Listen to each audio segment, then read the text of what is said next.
Two different parallel worlds that I've lived in for the last 3 years is one is that Jenna Lowe's my child that gave birth to the Get Me to 21 campaign, signing up organ donors. So we learned a lot about that in terms of what the barriers and triggers were to giving back. But in parallel to that, I started a market research business called WhyFive. And WhyFive, if you ask why 5 times, you'll answer any question. Focuses on the why behind consumer marketing and is really a tool. It's a national syndicated study focused on the middle class and the up class, and we have about 200 measures in there. If you like, it's a bit like AMS for wealthier people. So we have a massive data set, but we've included in there for the last 2 years a battery of questions called the Ubuntu report, which is a cause marketing study. So we can not only establish who these people are, what they care about, what they earn, what their wealth profile is, what their education profile is, but crucially for marketers, we can understand what their response is to cause marketing. So there's a need everywhere, especially in South Africa, where there's a massive gap between wealthy people and poorer people.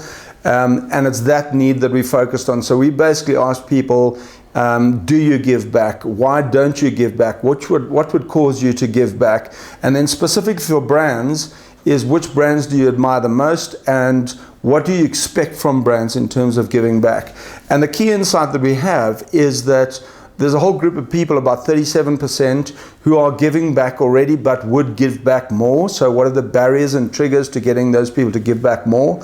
But there's a more important group on the other side of the graph, which is 20% of people who say they would give back if they trusted organizations more, and a full 26% who say, it's not about trust, I just don't know how to. I can see the need, I'm keen, but nobody's helping me to get that. So we're saying, if you can answer both those questions, trust and simplicity, you can get a whole lot of more people to give back to causes.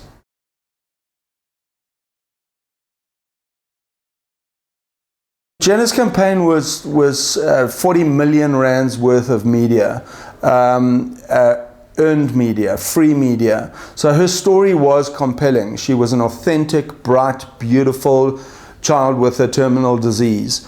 So the story was engaging, compelling, and personal. The big difference was that when we shifted from telling long-form stories in the media into the video, which we did with Lowe Advertising, where Jenna actually got to tell your story. You could meet this child and she could explain to you that South Africa is doing really badly in this area and you could help to save her life and the other 5,000 people who are waiting for organs in South Africa.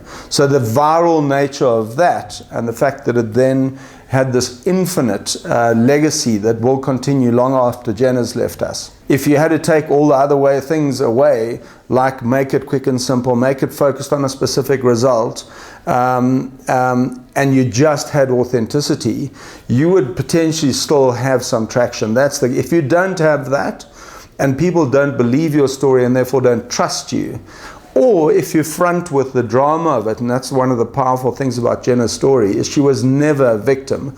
As challenged as she may have been and as short as her life was, she was never a victim through extraordinarily challenging circumstance.